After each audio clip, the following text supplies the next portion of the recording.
that is actually not guests. It's one of the, it's part of the family now.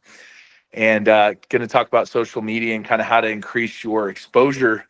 So, there's two types of ways to do business. One is you can go hunt all the time, and then you have to learn how to farm. And so hunting is critical, guys. And a lot of times with these calls, and I think it's more effective as we've seen these calls, we're getting more and more people that jump on here. At the very, very end, we're going to do a Q&A. So if you guys have questions, write them down, maybe put them in the chats. And then at the very, very end, we'll answer all of those questions. Just because there's a lot of flow. And sometimes when we ask questions kind of in the middle of the process, it kind of throws things off. Or depending on however the speaker wants to do it. But what I've realized, guys, in real estate, there's two ways to make money. One is you go hunt. So you go hunt deals. Those would be your buyers. Those would be like, hey, if I find you an investment property, can I represent you, right? Literally, you guys could go out there tomorrow and make a commission, make a 3%, 4%, 5% commission tomorrow by going out there and finding somebody a really good opportunity. That's what I do as an investor. I'm an investor. I also have my real estate license. You guys can wholesale, which is one way to do it. I don't love that. I'd rather say to my investor friends, hey, let me go find you a deal instead of having to go down that wholesale route, because sometimes people don't love that. Just pay me a commission, write it up. You guys could literally tomorrow knock some doors and make $10,000, $15,000, $20,000 tomorrow just by going out there and finding good opportunities for investors. So there's so many ways. Like, part of the whole purpose of this group is we want to show you so many different ways to make money in real estate, so you guys can taste the different types of ice cream that's out there. And then you guys can come back and say, hey, there's 30 flavors of ice cream, but I like these 3 flavors of ice cream. I want to work with investors. I want to focus on my social media. I want to go out there and go find other realtors across the country and build a community where I've got a referral program that comes there. I want to do fix and flips and get listings off of that and help people renovate and flip homes. And so that's the beautiful, powerful part about this community that we have. We have so many powerhouses inside this community that will teach you what they've done, how they've built massively successful businesses. But the most important part, guys, here is production as a realtor, as an agent, that you have to make money. You have to go out there. You have to knock the doors. The people that have done it, I've had to do that. I've had to knock doors. When I first started as a realtor, my first 2 years, I sold 30 million in real estate, but most of those were buyers. You cannot skip the process. In order to be a great listing agent, you have to be a great buyer's agent. In order to be a great buyer's agent, you have to be willing to knock the doors, ask the questions, go out there and do and pay the price and put the work in. So us, as our community of leaders that we have out here, we have so many amazing people, but they're going to teach you what they've done. And we have such an incredible speaker that literally was on the stage talking to like 2,000 agents at Rise 2 weeks ago. This is somebody that has literally flown up to Salt Lake a couple years ago when I threw an event. I had Paige, and then I had Tessa Bella that came out, spoke. She speaks all the time. She's an amazing influencer. She teaches people creative ways to get more exposure, to get marketing, to get more leads. And she recently just joined our New Wave community here at Real, and we are so pumped, so excited to have this amazing person. So now you're part of the family, Tessa. So I want you to just blow these guys away. Make sure she's going to put in the link there. She's got to get access to her. She's got the neighborhood, the HOA at school, where you guys can get day in, day out training, mentorship with the best in the business. So do me a favor and guys, hop onto her link, check it out. She's got a program that's free. There's also a paid one that I pay. I pay because when you pay attention.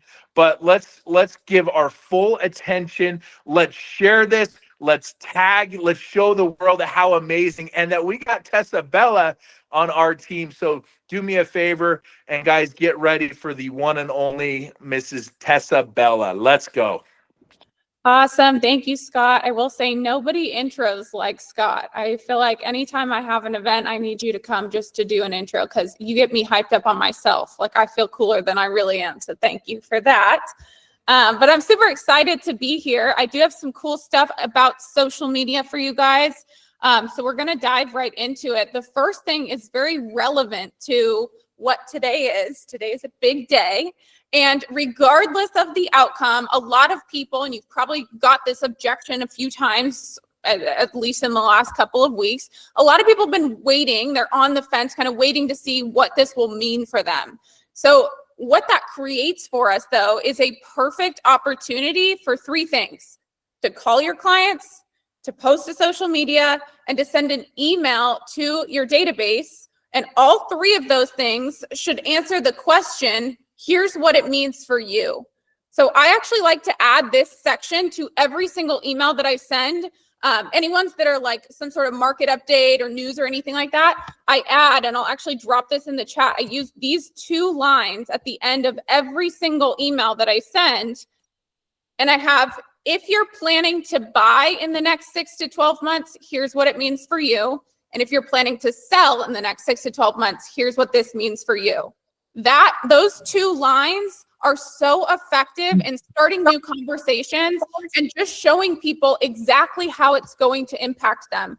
Now more than ever on social media, we have so many pieces of content that are circulating from all different angles, and that can really influence and impact other people who are seeing it. And so you, as their go-to person in real estate, you as their agent, you want to be the person that actually tells them, here's what it means for you based on your goals and what I know you want to accomplish.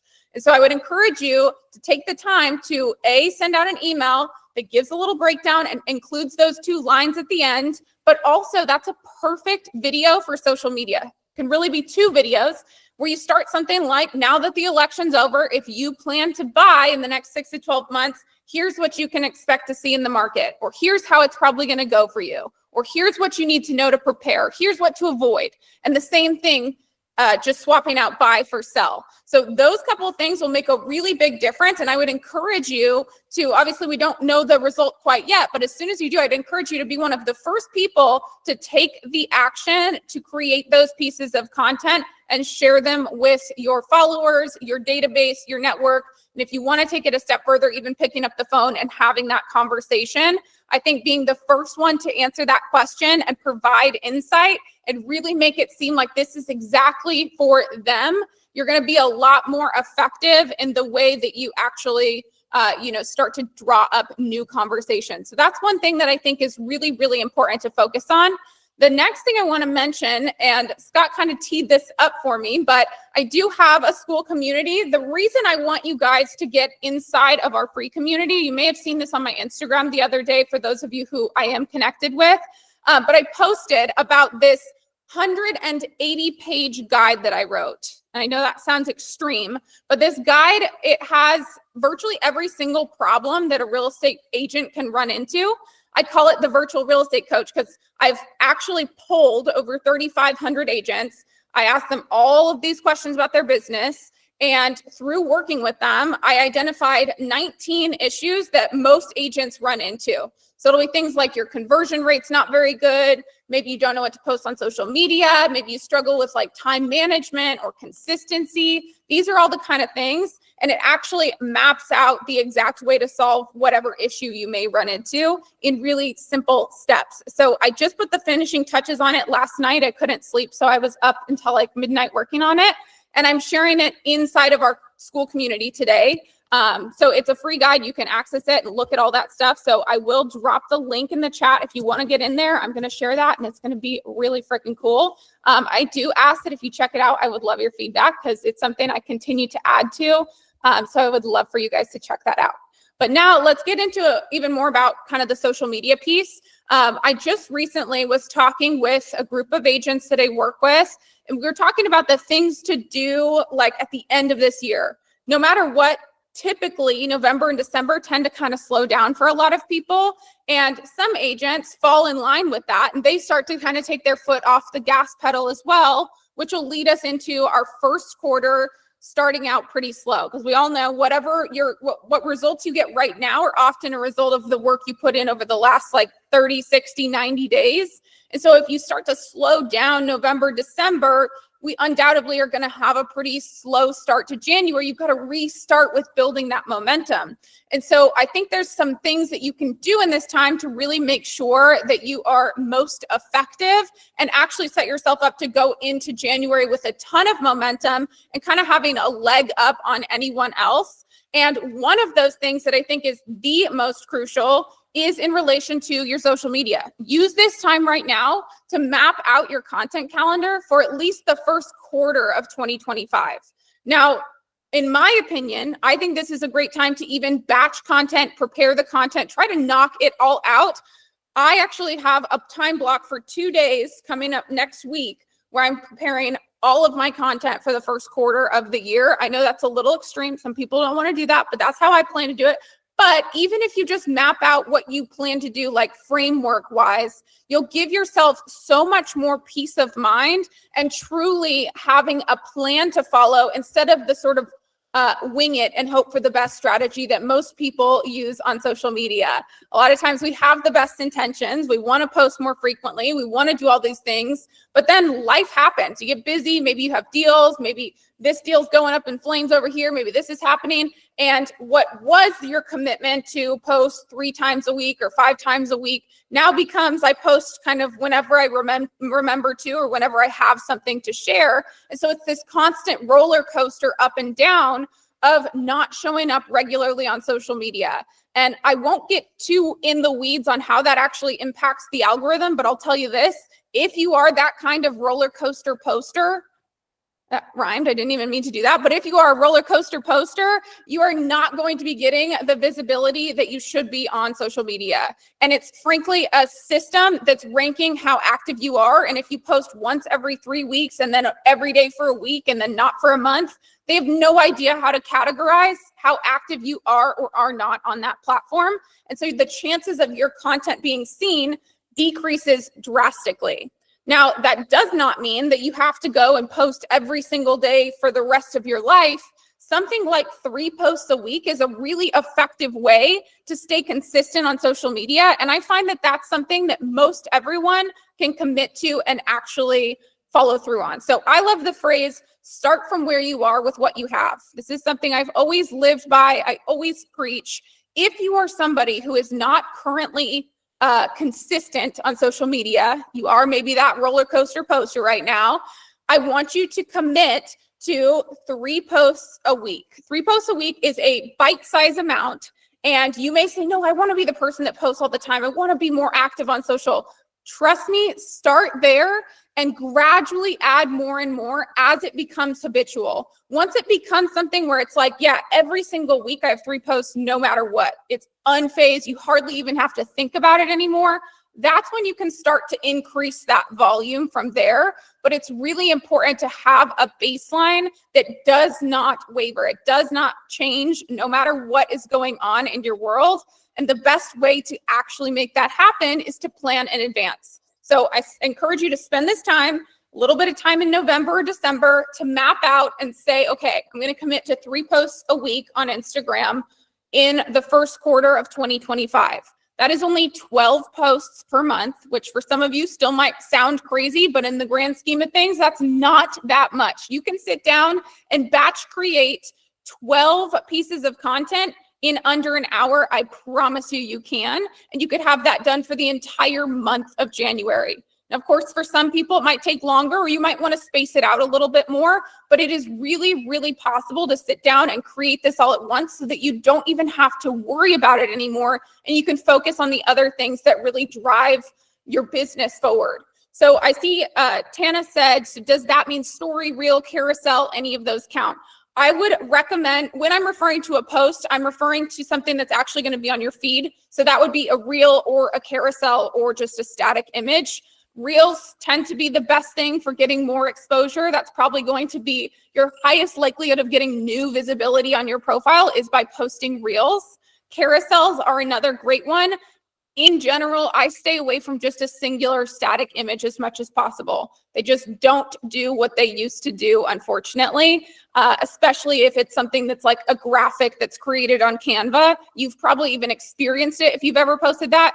Those tend to perform very poorly. They just aren't getting the same kind of likes and engagement and posts. So yeah, I would focus mostly on reels and carousels. Now, stories are also important, but I kind of just use this as a way to document what I'm doing throughout the day. I always joke that my Instagram story is like my own little personal reality TV show. It's my own corner of the internet. You can choose whatever you do or don't want to show on there, but I think a story is a perfect place to just give people some more insight into who you are and how you do what you do throughout your day.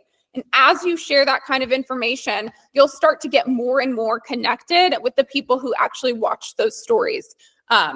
Scott said do 4 to 5 stories a day, 2 carousels, 4 to 7 reels a week for growth. That's kind of his ultimate formula, it sounds like, for the best growth. So again, set the number that's going to make the most sense for you. I can't emphasize enough the importance of it being something consistent. So that's a great formula if you really want to superpower your growth. But if you know that you're not somebody who's posting consistently, that's a big takedown to start with. So start from where you are with what you have and build up to it over time. It's really going to help you to stay consistent and actually kind of get on Instagram's good side, if you will, and have some more opportunities to be seen. Now, the other thing I wanted to mention here, and then if you guys have any social media questions, I'd love to open it up to that. But I have one other quick thing that I think is so crucial when it comes to social media. A phrase or feedback I hear a lot of times from agents is like, well, social media just doesn't seem to work for me. Like, I've tried the posts, it seems to work for everyone else, it seems to work for this person, it just doesn't work for me. And more often than not, whenever I hear that piece of feedback, I'll go to their profile, and there's usually 2 things I notice that are usually the highest indicator of why it's quote unquote not working for them. And the first one is what I like to call step 2. So you're taking the time to create the content, but there's nothing that happens once somebody's consumed it. Or maybe you've tried to throw in a call to action, but your call to action sounds something like, call me if you want to buy or sell a house. The chances of that actually converting off of a social media post is slim to none. Instead, you want to make sure that it's something that's really clear and actually gets them something they're looking for. That's why you'll see a lot of people that are sharing content and encouraging people to comment guide for a copy of like their buyer's guide or something like that, where you can actually have a value exchange instead of just having a call to action for them to reach out to you. Instead, if we create this step 2 to be something where we're actually giving them something else of value and they're kind of opening the virtual door for us to come in and start having a conversation, now you can drive that conversation so much further than if you just said, hey, call me if you need this. They're probably not going to call you, probably don't have the opportunity to nurture and build that relationship. Versus if I'm sharing some content where I drop in some pieces of value, I encourage them to either ask a question or comment for a copy of my guide, or, let me know what they prefer, or asking these kind of questions that actually provoke engagement.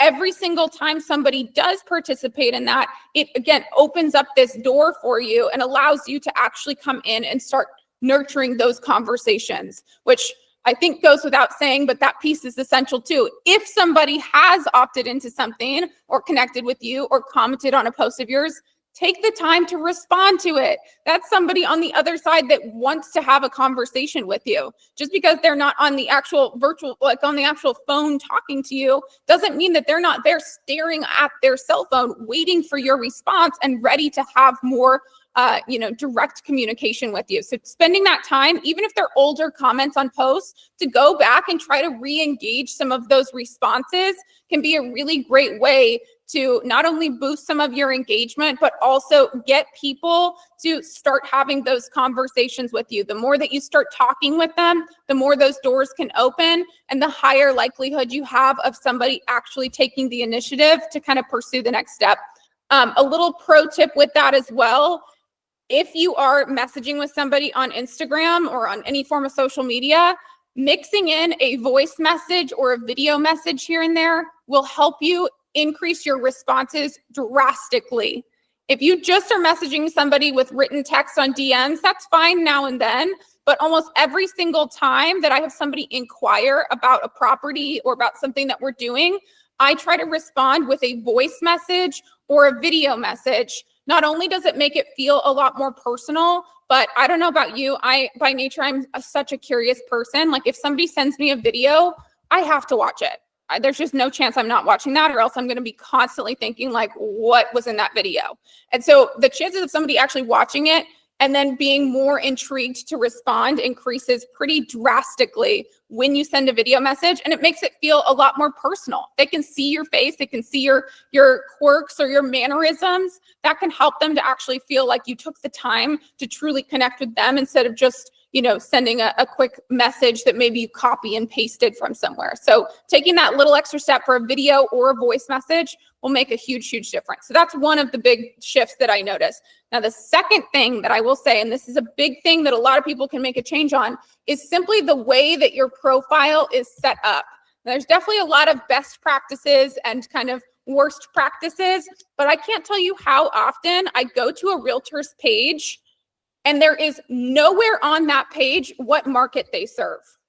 Like it is not in their bio. It's not abundantly clear. Obviously, I could click on a post, maybe look through a just listed or a just sold and probably find a location. But I would say 8 times out of 10, when I look at an agent's profile, it does not clearly say what market they service. So immediately I'm going to click off of that page. If I was interested, I'm leaving. I'm not going to spend, if I'm a consumer, I'm not going to spend the time to actually scroll through and figure out if you even work in this area.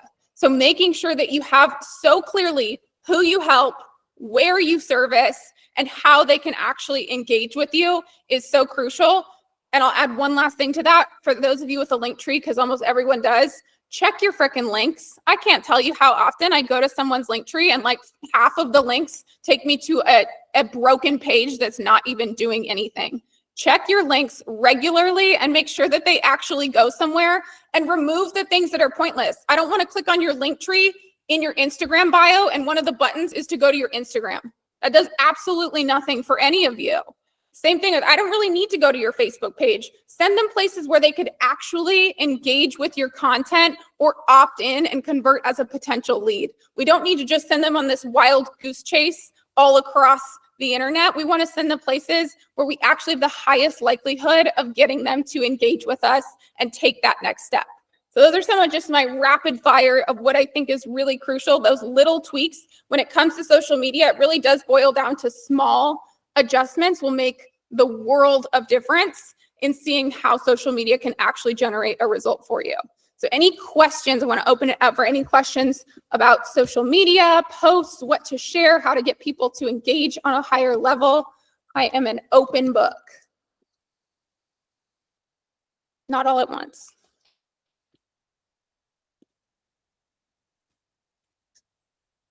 Jenny. I don't know how Google Meet works, so I'm not entirely sure how to I'll just jump in. Tessa, I love her. She's so amazing. I actually bought into her program, so I'm in it. And she also offers a service where she will literally do a social media audit. I was literally only expecting her to audit my Instagram. She audited everything, to my website, to my YouTube, to any other landing pages I had. And she's extremely thorough. I have a lot of homework and she knows I need to talk to her, but I'm still behind on all the things she's told me I need to do. But I'm very impressed with her services, and I can already see how different it's going to make a difference, because when we walk into a house, like, we see it as realtors. It's the same thing as, like, we don't see our social media the same way someone would walk into our house. And so she sees it with the eyes of a consumer of like, okay, where should I go? What should I do? And those are eyes I just don't have, like our clients don't have when they walk into our house. So she's amazing. Thank you so much for that. I do appreciate that. And yes, I love dissecting somebody's Instagram account is like one of my favorite things to do, but all social media, there's a lot of little tweaks that make a big difference. Awesome. Rich, I see your hand up. Here we go. Hi, Tessa. Good job. Quick question. When you say comment guide for like a buyer's guide or whatever, and it sends it, like I do that all the time. And I get a text right away with, you know, click here to get your guide or whatever. How do you set that up so it automates it? Yeah, good question. First, Jenny, do you mind muting? I think that's what's causing your echo. Perfect. Okay. I think that was causing a little bit of echo, but let me just repeat. I think I heard your question. You were saying, how do you set it up to automate that it sends that message when somebody comments a keyword? Okay. So the easiest way to do this, there's multiple ways you can. The easiest way and the way that most people use is a service called ManyChat. It can actually connect directly to like your Facebook and Instagram. And there's a bunch of templates that they have pre-built in there.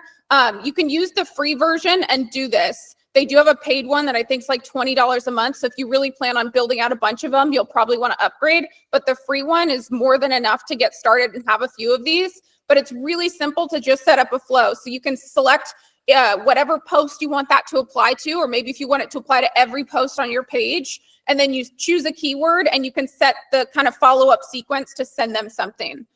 So it makes the process really streamlined. You can also actually, if you only plan on having one keyword, you can set it up directly in Instagram. If you go into your settings and you have like a professional account, you can set up a automated response for one single keyword within Instagram. But I personally really suggest the ManyChat route is the best way to stay organized. Perfect. Thank you. Thank you so much. You bet.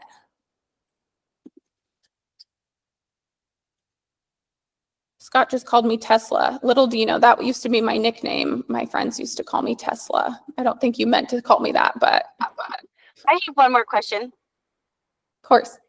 I didn't have a question the first time. I just realized that. So when you're batch contenting, can you take us into what your brain looks like before you actually get behind the camera? Because I feel like that's where most of the work is at, is actually understanding what are going to be your hooks, how long is this going to be, the visuals, the backgrounds. If you're actually batching a whole quarter's worth of content, how diversified are you making that and filming it within just an hour? Because that's been my problem. It's like, I need to feel diversified. I feel like, with the clothes change, the hair, the location, whatever it might be. Or are you taking multiple days of like, okay, this one I'm going to do in my office, I'm going to do 10 here, and the next day I'll do here. Like, how are you doing that? Yeah, that is a great question. So first things first, I will say everyone's going to have a little bit of a different preference. Some people want it to have like a full script. I kind of work just off of like some bullet points of what I know I'm going to say. The only thing I'm really scripting out, quote unquote, is that opening hook, because that's the most important piece, right? To get somebody to stick around. So what I like to map out is, let's just say I'm going to film 10 videos in a setting. I will list out what my hooks are and the main topic for each one of those videos. I just kind of throw it on a Google Doc or something like that, so it's clear and I can easily understand it. Personally, I think it's totally fine to sit in one setting and film pretty much all of your content as much as possible. I try to have a setting that has like kind of a cool something in the background as much as possible. But you could typically, like, even if I'm sitting here and filming this versus if I turn and I'm now faced this direction, I now have a totally different scene behind me just by turning my camera a little bit. So you'd be surprised what a small shift can do with kind of the setting. But in general, this is a great kind of myth buster for your brains for a lot of you. The majority of people are going to see the majority of your followers, I'll say, will see about 10% of your content at most. So if you're worried about them seeing you in the same outfit or the same setting, the chances of your follower or somebody who's watching that video having seen a previous one is very, very slim. And with the amount of things that they're consuming on a daily basis, they probably won't even remember. So I try not to worry too much about the setting or my hair or my outfit. But if you want to mix it up, just throw on like maybe one other different colored shirt is a great way to kind of knock out some of that content. And the other piece I'll say is a really great way to break up content is they don't always have to just be you sitting and talking to a camera or in front of a property talking to a camera. It can be really easy to grab what's called B-roll, just some quick little clips throughout your day. It could be you pouring your coffee in the morning, unlocking a door, scrolling on the MLS. Little clips like that can really be great pieces to mix into your content.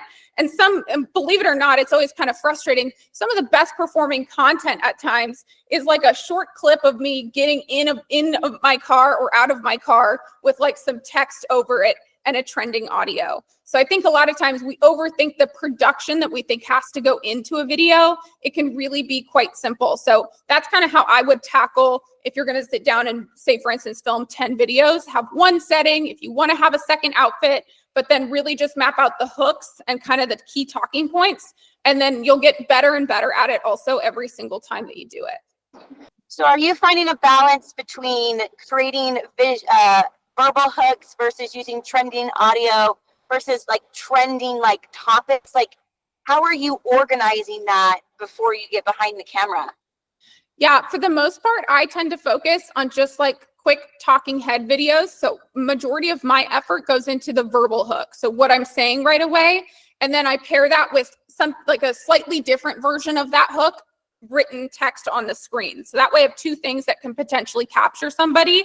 If you want to get more creative and play around with visual hooks and like moving stuff, you can. But I would say for getting in the habit of creating content, try not to worry too much about those other pieces. Just focus on making sure that the content is valuable and delivered as quickly as possible, but still able to understand, and just really making sure that there's no dead space. There's nothing that allows people to like attention to get kind of dead throughout the process, because that's usually once somebody will scroll. Tessa, I'm going to jump in here. Guys, this is important too, that you got to do lots of testing. What works for Tessa might not work for Rich or Jenny. You got to do lots of testing. Like she was saying, like some of my best engagement, I'll ask a question. I'll just do a screenshot of a map of Salt Lake City, and I'll say, hey, who's interested in a deal? And my phone will blow up, just literally a screenshot. Who wants a deal? I'm interested. Right off the bat, I've created like 5 leads, 10 leads, 20 leads, just by it. Very, very interesting. And I spent 5 seconds. I did a screenshot on maps, right? So do lots of testing, and then you'll figure out what works for you, what doesn't work for you. And here's a little tip. You have to understand, if you're trying to get to Tessa's level or Paige's level, don't try to copy where she's at right now. Go back and look and see what she did to do what she got to where she is today. Because you cannot skip those processes. Like, yeah, it's good to have all these, but a lot of times we try to be too perfect with our editing. When you have 100,000 followers, 50,000 followers, that's a different conversation. But when you're just starting out, you have to go through the exact same process that we've all had to go through. So do not skip the steps, but just test a lot and figure out what you love to do. And it's daunting because you're doing things you don't want to do. Start doing things that you enjoy to do, that you love to do, that's authentic to you. And you'll love social media. When you're trying to be somebody that you're not, that's when you're going to hate it. You're going to quit. You're going to give up. So lastly, social media is only 1/3 of the pie. The other 2/3 are going out there, knocking doors, making phone calls, doing the old school stuff to get deals done. The social media is to help you build your brand, to create leads that are come down the road. And that's the farming process. So just make sure you guys just be real with yourself. And just simple, easy steps, do lots of testing. Literally, if y'all went out there in your stories and you said, hey, who's interested in a deal? Or if you're out there and you see one online that could be a good opportunity for somebody, say, hey, I've got a really, really cool property. Who's interested in taking a look at it? Mark my words, you'll get 2, 3, 4 leads just by posting a good engaging tip. Yeah, I love that. I love that you mentioned the like figuring out what works for you, because it is so true. It's so different for each person. I always go back and look at my content that I've shared, let's just say in the last month, and I look at the ones that performed better than others. And that doesn't always mean views. Sometimes a video that actually performed well and generated me more interest or more leads might have lower views than other videos, but for whatever reason, it got more comments or more shares or things like that. So actually looking at your insights and then always picking the ones that worked well and duplicating them, make them 1% better each time. And before you know it, you have identified your own kind of style of content that works really well for your audience. And a pro tip, stay away from the fancy editing as long as you can, because then once you start doing it, then you have to do it for everything, and it makes it a whole lot harder and more expensive. So you can stay with simple, easy videos. Jeremy said Instagram's like in-platform editing is really easy and honestly quite good to use. So you don't need the complexity of it in order to have success. It's really just posting, getting it out there, seeing what works, and then improving a little bit each time, like Scott just said. I love that. Yeah, one last thing too. This is why it's important to get on stages to start speaking at events, because a lot of times they'll have a videographer that's there and they'll give you tons of video, and you could literally cut that up over the next month and throw out 5-7 clips. It takes you 5 seconds to do that, and it also gives you authority too as well. So if nobody invites you to speak on your stage, that's fine. Just build your own table and start inviting people. That's all I did with Tessa. I was like, hey, I'm gonna throw a big event. I've heard of Tessa, and a friend recommends she's an amazing agent. All I did, Tessa, is I just called you and I say, hey, I'm throwing this big, massive event. And then once she committed, then I told everyone else, I'm like, yeah, I got Tessa Bella coming. And so through that process, I was able to get awesome, amazing speakers when they found out Tessa Bell was coming to speak. It's not that hard, guys. It's just being crafty, being creative, and then before you know it, have everyone coming directly to you is the name of the game. Let's take one last question. And then Tessa, how does everyone find you? What's the easiest way to find you, to start connecting with you? Learning these little tips, like, because you don't have to do it alone. Like, just take those little tips, like the video messages. I don't do that many of them. I need to start doing more of them. A little tip like that could get you a client just like that, and could make you 10, 15, 20,000 on a listing. So any last questions, or Tessa, how do people find you? And then let's, I know we got to get out there and get some deals done this week. So yeah, I just dropped my Instagram in the chat. That's like, I always respond to stuff. So that's a great place to connect with me. Jennifer, I can send you that. If you just shoot me a DM on there, I'll send you the Reels outlined thing. Sorry, I can't speak, but you get the point. And then I think Gabriel had the last question that we'll take, and then we'll kind of wrap things up. Hi. So quick thing, all your experience with using like Facebook versus Instagram or YouTube, like those 3 platforms, what inside suggestion you have? Yeah, again, this sort of varies a bit for each person. I do find, in my experience, and for the record, I've over the course of the last 10 years managed like hundreds of people's social media in real estate. I don't do it anymore, but used to do that. Instagram universally is probably the most effective for quickly connecting with people and getting more visibility. Now, of course, if you have a really specific niche, that may differ, but Instagram is a great place to focus the majority of your efforts. YouTube is also extremely powerful, but it's a lot more work because you've got to create those longer videos, more editing, there's more stuff. I'd focus on Instagram and the short form videos as much as possible, and you can repurpose them on some other ones. Tess, I got one last question. So you joined our community. You just joined us at Real. Why did you make the switch? Why did you come over to Real and be a part of this community? Yes, great questions. Sorry if my dog is really getting after the Amazon delivery guy. The main reason that I wanted to, honestly, I always focus on putting myself in the right circles. I love the phrase, bet on the jockey, not the horse. So there's a lot of great brokerages out there. There's a lot of great communities out there, but I really look at the people, the jockeys, for example, and really focus on aligning myself with the people that I believe have the most similar long-term vision as I do. And from the top down at Real, from, Sharon and Tamir, through every single person on this call, I feel the most aligned with people who are here at Real. And that's what made me really want to focus on getting connected with the right people who are going to the right places. Love it. Well, thank you so much. Just give us one last tip that a newer agent that's struggling to get a deal, what would be one thing that they could focus on this week alone that's a simple task that could help them go pick up a buyer to actually put a deal under contract this week? Ooh, I love this question. And I know I just talked about social media. I love social media, but pick up the damn phone. And that is the fastest way you're going to get a deal. That is one of the primary sources of business. We focus on calling expireds, holding open houses, social media, and door knocking. Those are the 4 things we primarily focus on. And without a doubt, picking up the phone is the fastest way you're going to get over your fear of picking up the phone, and the fastest way to get a deal. All right, go out there and crush it. Thank you guys so much. If you have any other questions, shoot me a DM on Instagram. Happy to chat.